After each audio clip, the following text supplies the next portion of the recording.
The first rule of deep cover work is to blend in, to become a ghost.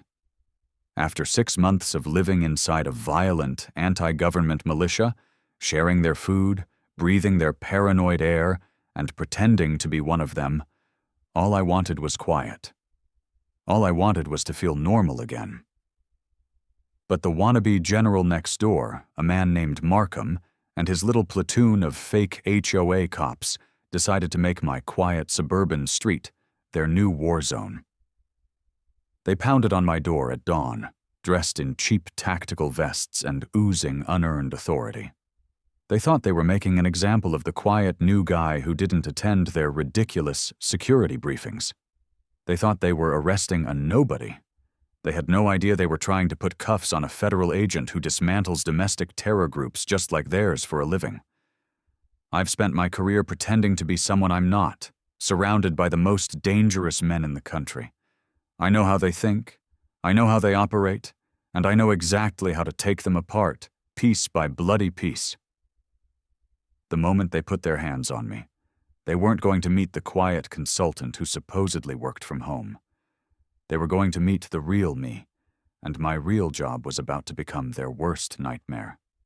The pounding on my front door was military style, hard, fast, and aggressive.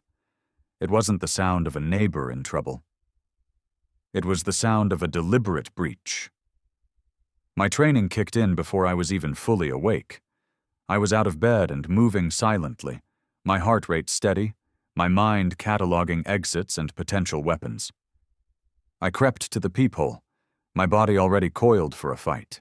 Outside stood 2 men in black tactical vests, with Community Defense League clumsily stenciled on the back. They carried heavy-duty flashlights like batons and stood in a clumsy approximation of a police stance. Behind them, directing the operation from my front lawn, was Markham. He was a man in his late 50s who wore a camouflage hat to get his mail and a tactical vest to mow his lawn. He called himself the commander of the CDL, a group he'd sold to the terrified HOA board as an enhanced neighborhood watch, but ran like his own personal militia. He saw me looking through the peephole and barked, "Open the door." This is an official compliance check. I opened the door, not in fear, but with a sense of weary resignation. The rot I had just escaped had followed me home. I kept the storm door locked. "What do you want, Markham?" I asked, my voice flat. He puffed out his chest, trying to project an authority he didn't possess. "That's Commander Markham to you. We're here to address your repeated failure to comply with the community defense mandate. You haven't registered with the League, and you haven't displayed the Community Watch decal on your vehicle. We have reason to believe you may pose a security risk." It was almost comical. I had spent the last 6 months listening to actual extremists plot actual crimes. This guy was a cheap copy, a deluded man playing soldier in a world of manicured lawns and minivans. "There is no community defense mandate, Markham," I said, "and you have no authority to be on my property." "That's where you're wrong," he sneered. "The HOA Security Committee has granted us full enforcement powers. Now we're going to need to come inside and inspect your home for unapproved security systems and potential communication equipment. We have reports that you're a person of interest." This wasn't just an HOA dispute. This was a man with a messiah complex and a private army trying to establish his own little police state, and he was using classic intimidation tactics to do it. The stakes were no longer about my peace and quiet. They were about stopping a dangerous, radicalized group from seizing control of an entire neighborhood before they hurt someone. I knew where this path led. I had seen it a dozen times. It starts with fake rules and ends with real violence. "You are not entering my home," I said, my voice dropping into the cold, flat tone I reserve for interrogations. "You are impersonating law enforcement, and you are trespassing. Leave now." Markham laughed. "Is that a threat?" "Boys, it sounds like we have a hostile resident." He nodded to his 2 goons. "Take him into custody." They actually moved forward, one of them fumbling with a pair of zip ties. They thought this was the moment they solidified their power, the moment they broke the one resident who wouldn't bow down. They were so blinded by their own pathetic fantasy. They couldn't see the truth. They couldn't see the years of training in my posture, the predatory calm in my eyes. They had no idea that their target was a federal agent who had been trained by the best in the world to handle exactly this kind of threat. Markham wanted to play soldier. He wanted to feel the thrill of command. I was about to show him what a real war with the federal government looks like. And in that war, a man like him doesn't just lose. He gets erased. Do you think neighborhood watch groups can go too far? Let me know your thoughts in the comments. Because Markham's little game of dress-up was about to bring the full, crushing weight of the United States Department of Justice down on his head, and I was going to be the one to sign the orders. After I slammed the door, the adrenaline from the confrontation evaporated, leaving behind something cold and familiar. Professional analysis. My home, this quiet house on this quiet street, was supposed to be my decompression zone, a clean room to scrub the filth of my last assignment out of my head. For 6 straight months, my name wasn't Jack Riley. I was a character, a lie I lived every second of every day, deep inside a sovereign citizen militia in the backwoods of Idaho. I ate their food, spoke their language of paranoia and anti-government hate, and earned their trust, all while gathering the intelligence the Bureau needed to dismantle their entire violent enterprise from the inside out. My life's work is a paradox. To defend the system, I have to pretend to be its greatest enemy, and the psychological toll of that is immense.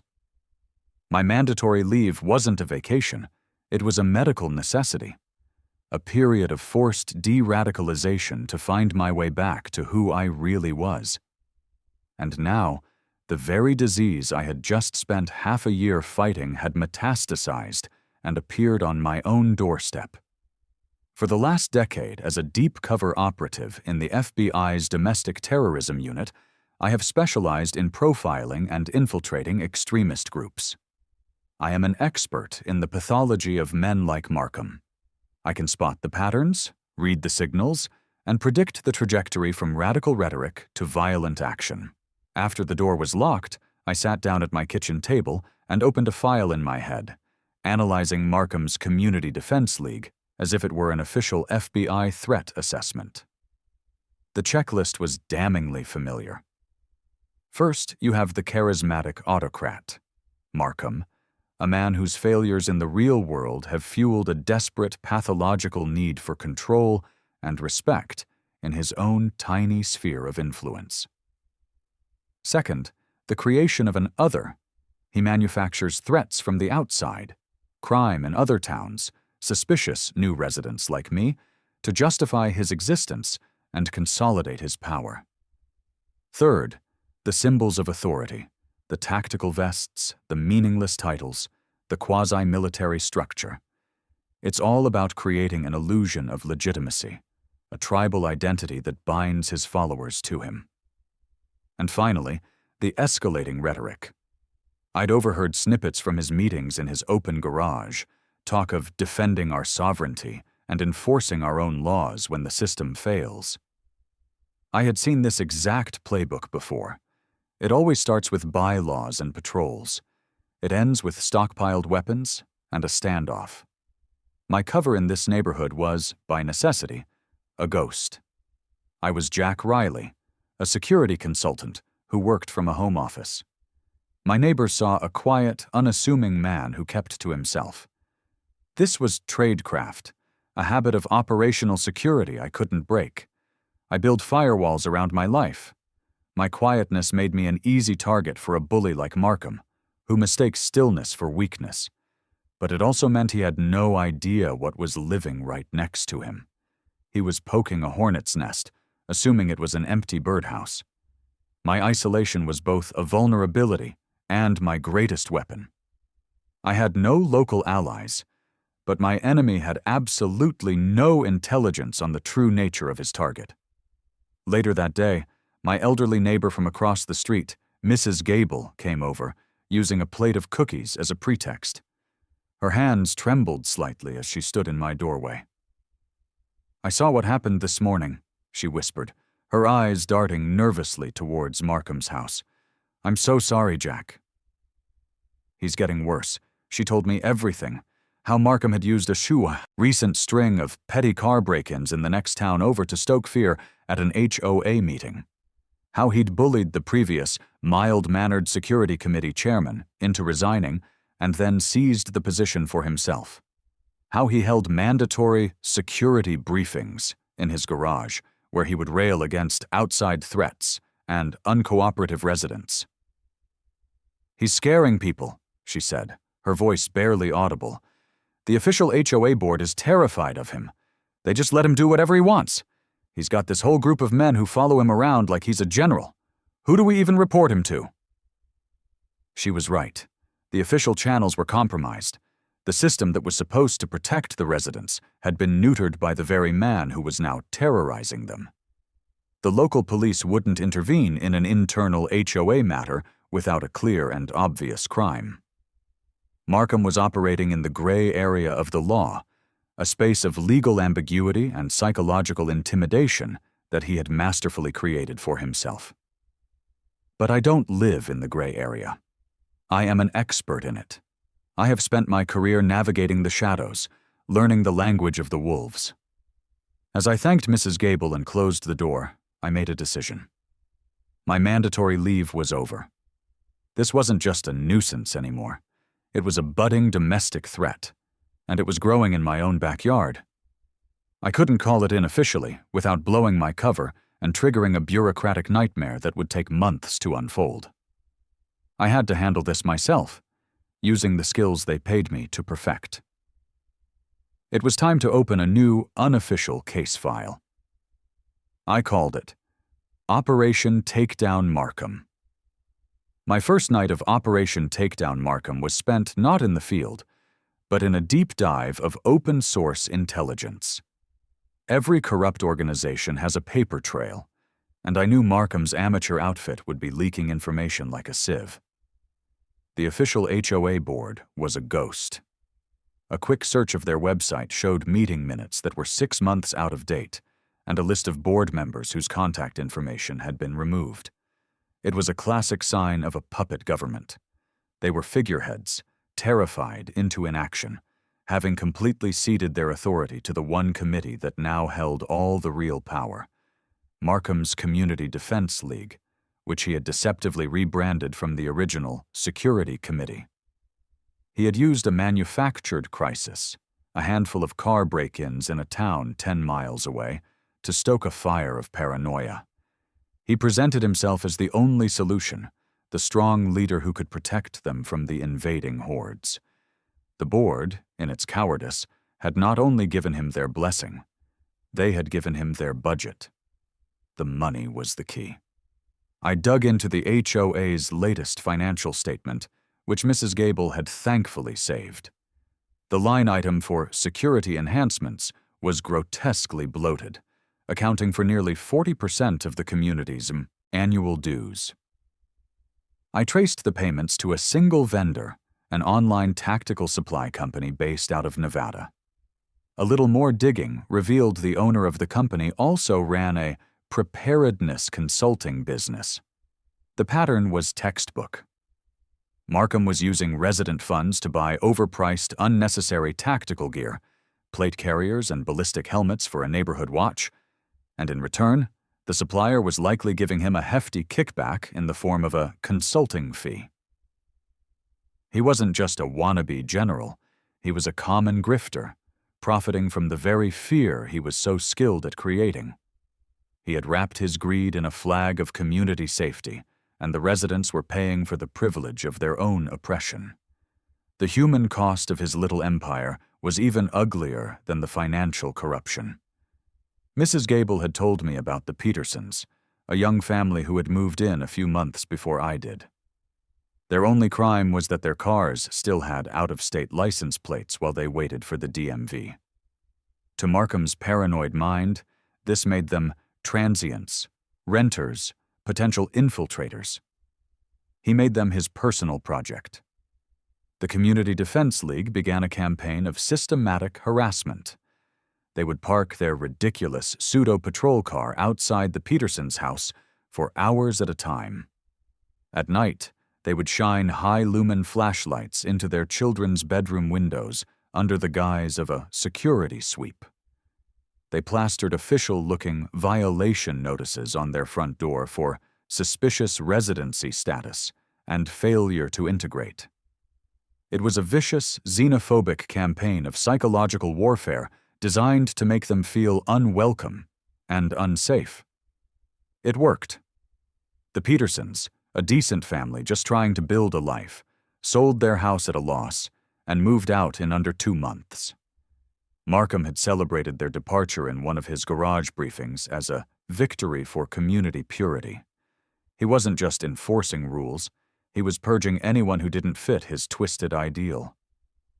With the Petersons gone, I was the new nail that stuck out. I was an anomaly, a single man who worked from home, kept to himself, and, most offensively to a man like Markham, showed him zero deference. I didn't attend his briefings. I didn't plaster his league's decal on my car. In his black and white, us versus them worldview, my refusal to join his tribe meant I was, by default, the enemy.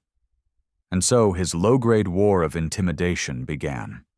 It was clumsy, amateurish stuff, but it was straight from the extremist playbook I knew so well. My trash cans would be tipped over the night before pickup, the contents subtly pawed through. A cheap commercial drone would occasionally hover over my backyard, a buzzing mechanical mosquito invading my privacy. One of his loyalists would park across the street for hours at a time, making a clumsy, obvious show of watching my house. It was all designed to unsettle me, to make me feel isolated and watched, to remind me that I was being monitored by the self-proclaimed guardians of the neighborhood. The tipping point, the moment I knew my passive intelligence gathering had to end, came with a panicked, whispering phone call from Mrs. Gable. She had just returned from the official monthly HOA meeting, the one the real board members still pretended to run. "Jack," she whispered, "you have to do something." Markham just proposed a new bylaw. She explained that he was pushing for a vote that would grant his Community Defense League the authority to issue legally binding fines for non-compliance, and after 90 days of non-payment, to place a lien directly on the homeowner's property. It was the final piece of the puzzle, the end game. He was building a legal mechanism to seize people's homes. He was turning his fake police force into a collections agency with the power to render people homeless. The timeline for my operation had just been drastically accelerated. This wasn't a game anymore. This was a direct threat to the financial security and safety of every resident in this valley. I hung up the phone, the cold reality of the situation settling in my gut. Markham wasn't just building a militia for show. He was building a machine to consolidate power and, ultimately, to steal property under the guise of law and order. The analysis phase of my operation was over. The time for quiet observation had passed. He was making his move, and I had to make mine. It was time to stop thinking like a man on leave and start acting like the federal agent they had trained me to be. It was time to start my own counterintelligence operation and build the official case that would not just stop him, but would bury him, his league, and his entire corrupt enterprise under the full and unforgiving weight of federal law. Markham's move to seize the power of property liens was a declaration of war. It meant the time for passive observation was over. My quiet, suburban house transformed that night into what we in the Bureau call a forward operating base. I was no longer a man on leave. I was an active agent running a counterintelligence operation. The skills I had spent years honing in the darkest corners of the country were now being deployed against my next-door neighbor. My target was an amateur, but I would afford him the same methodical, professional courtesy I would any high-value target. I would know everything about him before I made my move. I powered up my encrypted, agency-grade laptop, the one piece of my professional life I had brought home with me, and began the hunt. The first phase was digital reconnaissance. I started with open-source intelligence, expanding into the restricted access, non-classified databases the Bureau maintains for preliminary background checks. I ran Markham's name and the names of his 3 most vocal lieutenants. The results were predictable but useful. Markham had been fired from 2 different corporate security jobs for use of excessive force and inappropriate conduct. His lieutenants were a collection of disgruntled men with minor records: a DUI, a restraining order from an ex-wife, a bankruptcy. They were all failures in their own lives, men who were desperately seeking the power and respect they felt the world had denied them. Markham was their messiah. Next, I traced the financial lifeline of his operation, the tactical gear supplier. It was a Shell LLC registered in Nevada, but I peeled back the layers and found the owner's name. A quick cross-reference on social media revealed photos of him with Markham at a preparedness expo a year prior. They weren't just a supplier and a client, they were associates. The kickback scheme wasn't just likely, it was a certainty. The real breakthrough, however, came from social media intelligence. Men like Markham are narcissists, and narcissists need an audience. I knew they wouldn't be able to resist creating their own echo chamber. It took me 3 hours to find it. A private, invitation-only online forum for the Oak Ridge Community Defense League. Infiltrating it was child's play. I created a sterile profile, a new resident from a few towns over, a military veteran who was concerned about the direction the country is heading, and was looking for like-minded patriots. I seeded the profile with carefully selected keywords and posts on public forums.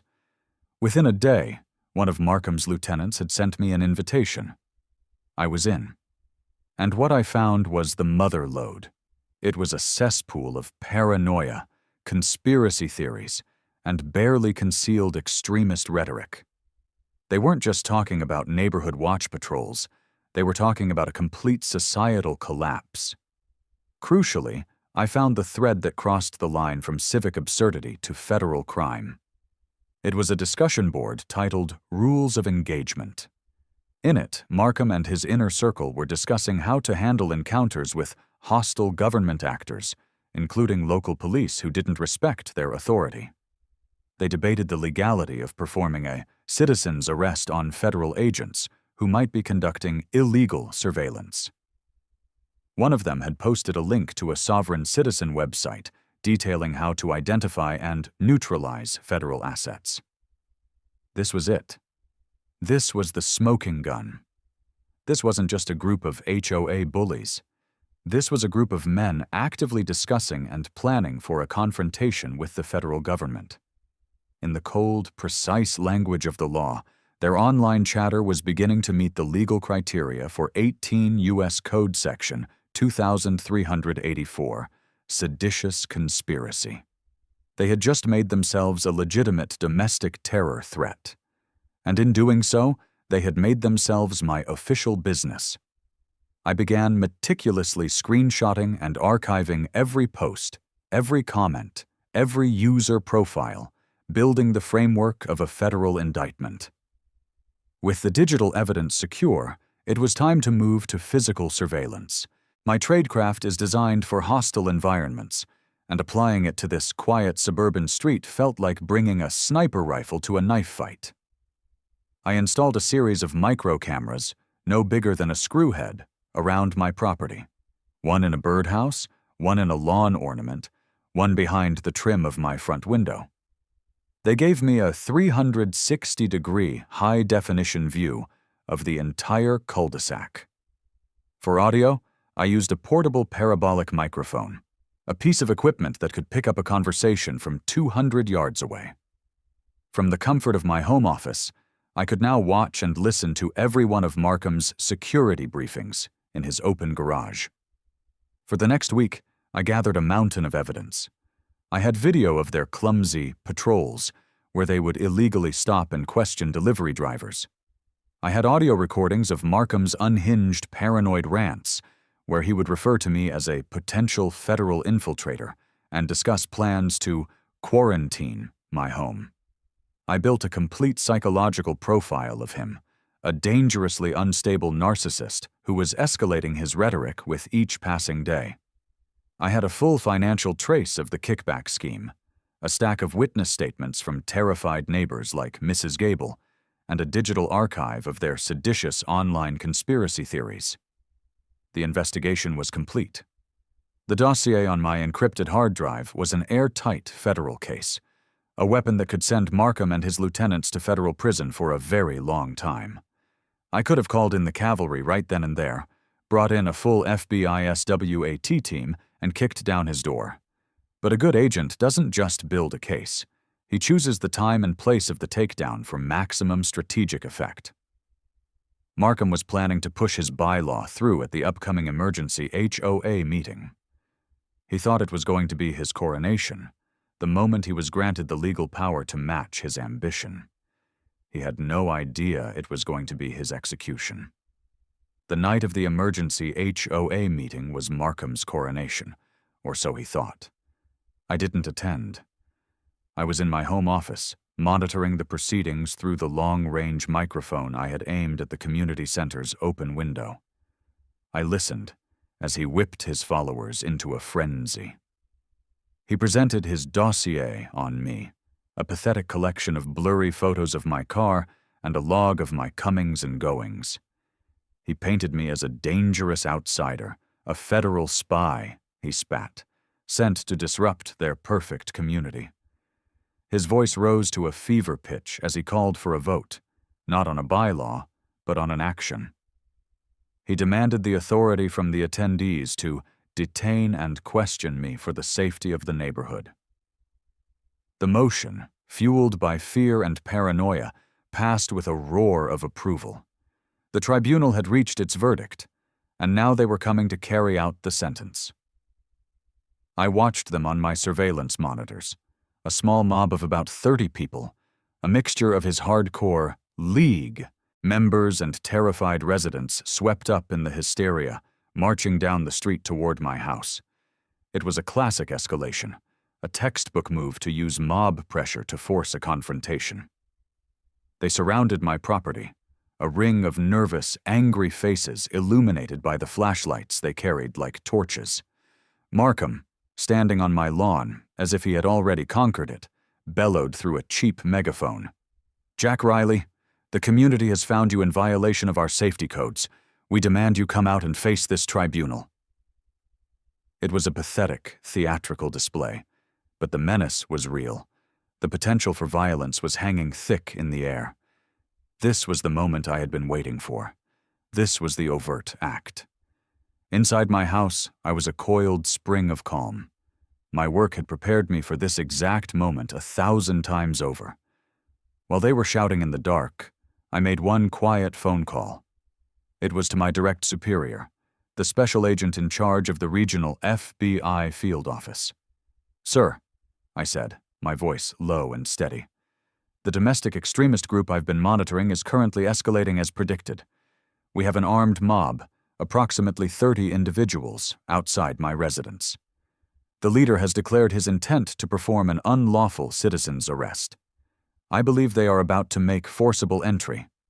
I am requesting a full federal and local law enforcement backup to be placed on immediate standby, 1 block out, silent running. I am now going operational." The SAC's response was immediate. "Understood, Riley. The teams are already staged. Your call, be safe." The line went dead. The trap was set. All I needed was for the prey to step into it. Markham, his ego now the size of my house, was done waiting. "If he won't come out, we'll go in and get him," he roared to the cheering crowd. "For the safety of the community." He and his 2 primary lieutenants, both large, aggressive men I had already identified from my surveillance, moved toward my front door. One of them was holding a small, steel battering ram he'd clearly ordered from his favorite tactical website. It was the final, fatal mistake I had been counting on.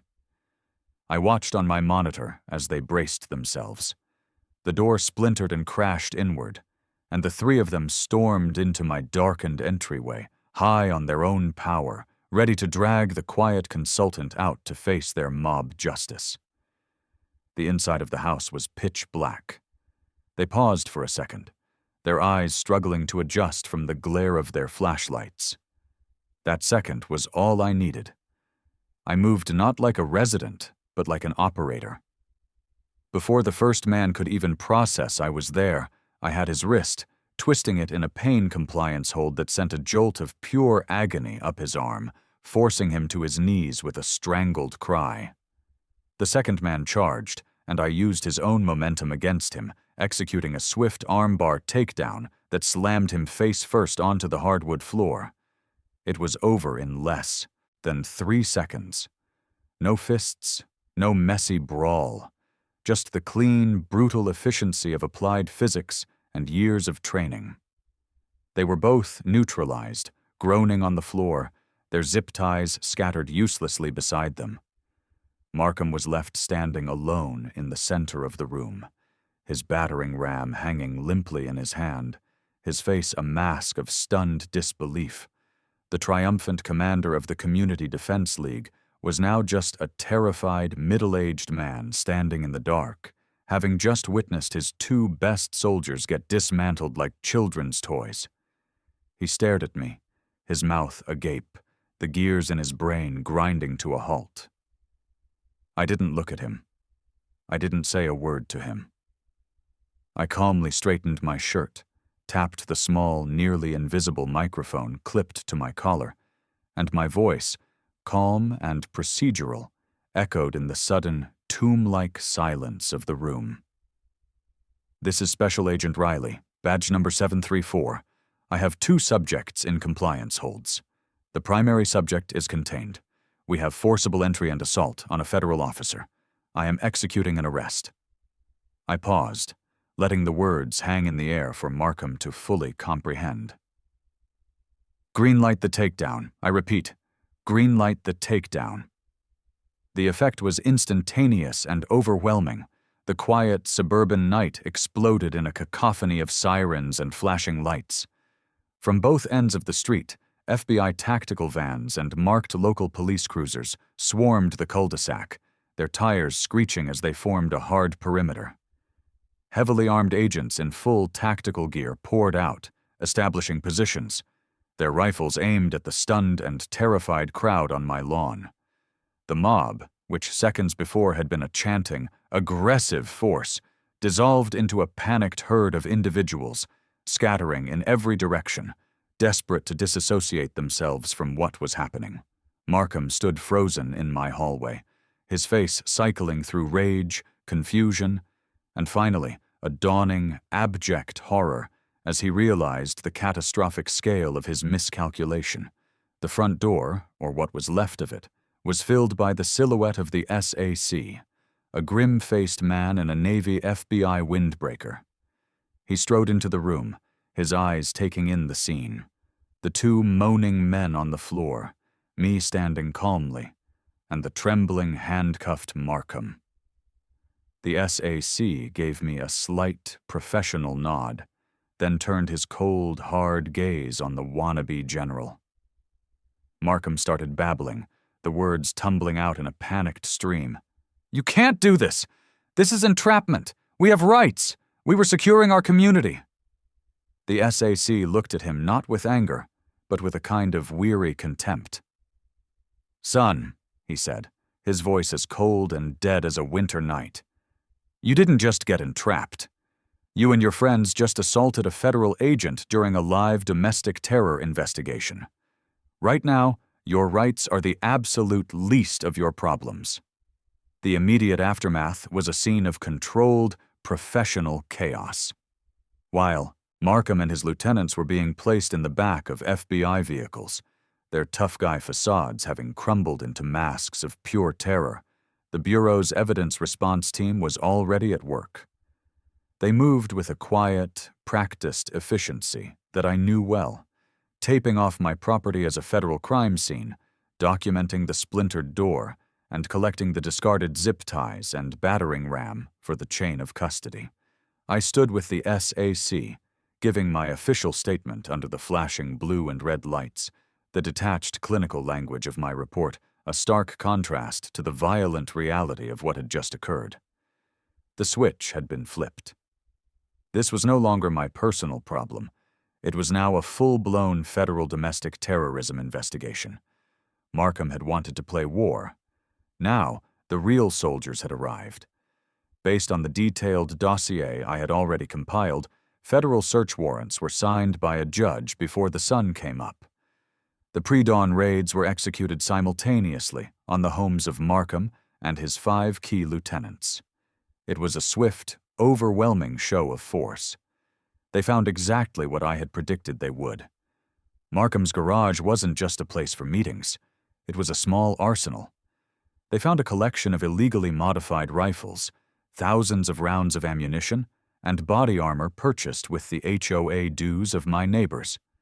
His computers, once seized, revealed the full, unhinged scope of his paranoia. Detailed plans for community defense scenarios that involved armed standoffs with local law enforcement, and a persons of interest list that had my name and the names of several other non-compliant residents at the top. The fantasy he had been building in the dark had been dragged into the light, and it was even uglier than I had imagined.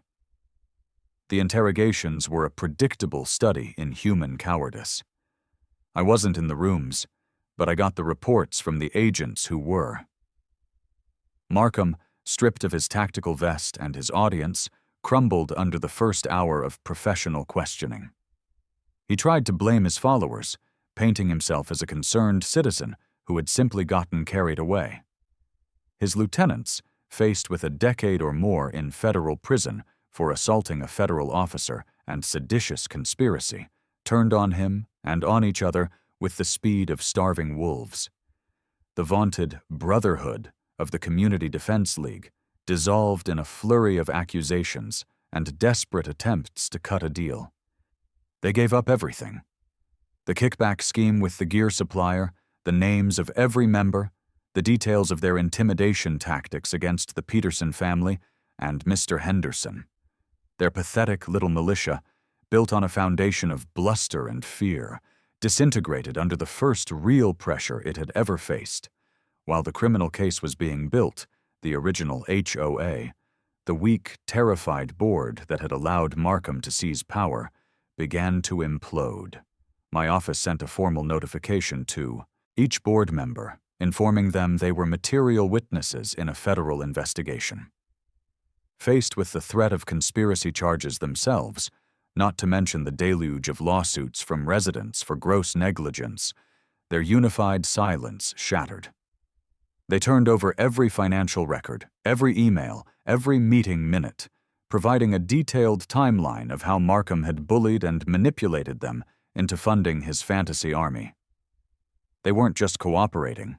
They were desperately trying to save themselves, throwing Markham under the bus with a velocity that was almost comical.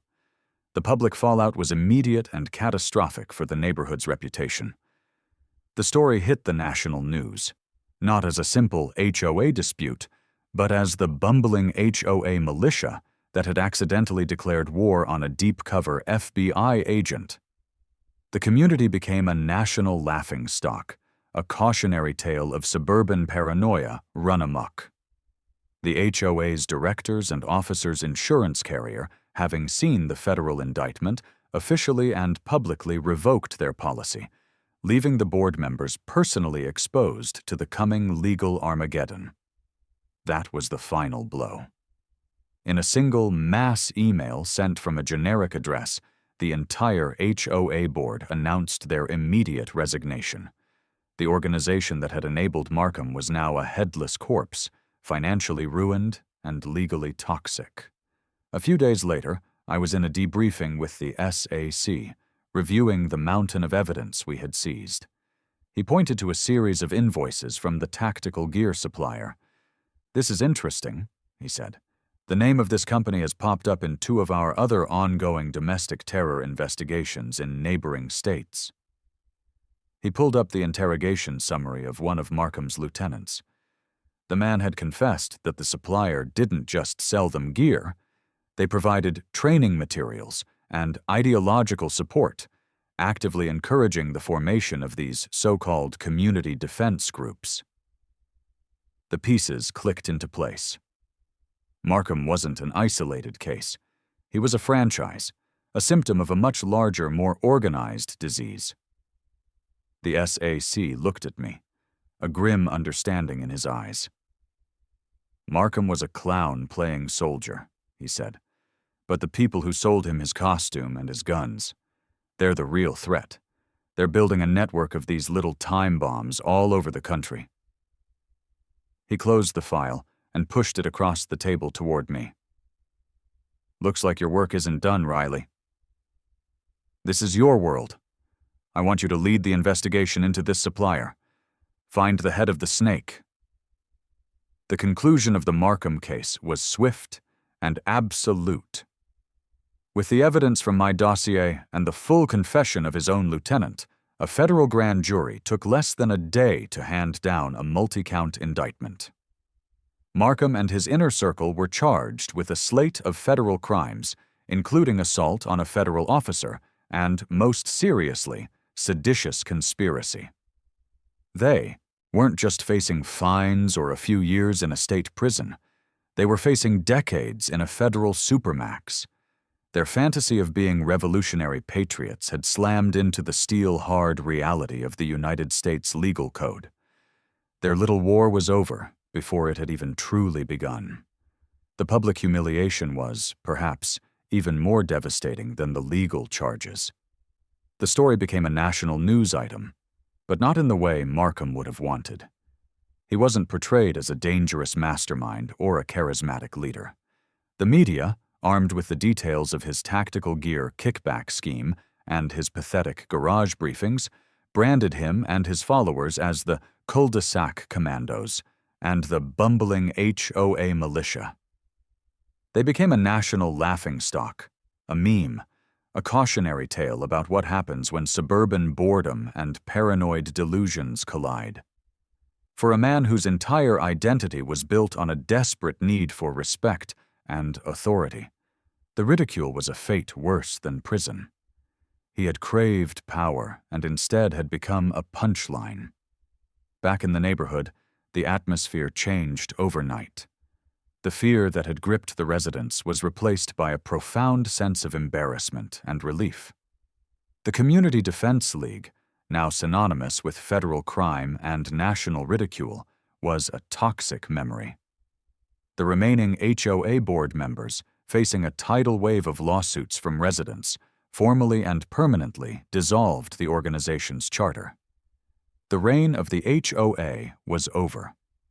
Led by a newly confident Mrs. Gable, the residents formed a simple, friendly neighborhood watch, based not on intimidation and tactical gear, but on communication and potluck dinners. The menacing black SUVs were gone, the paranoid whispers were replaced by neighborly chatter, and for the first time since I had moved in, the street felt genuinely safe. My own victory was bittersweet. With my cover in the neighborhood blown so spectacularly, my time on this quiet street was over. For an undercover agent, public recognition is a career death sentence. The Bureau, for my own security and for the integrity of future operations, had to relocate me.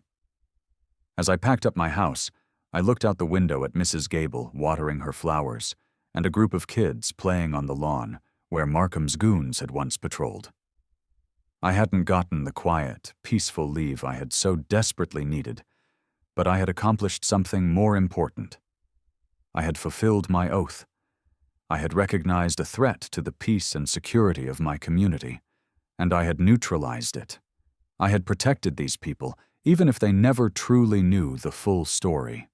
My home was no longer here, but the mission had been a success.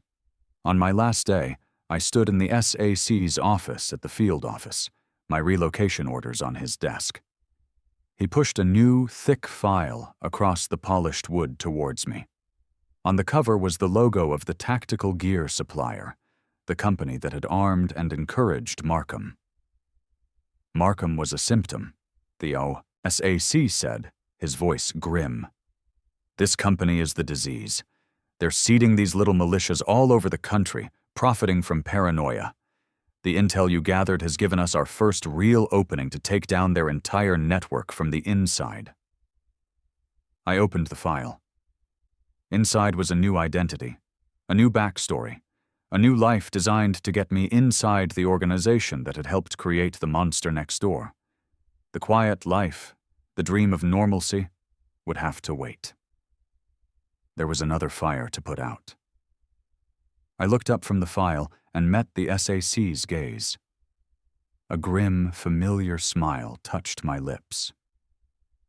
It's time to go back to work,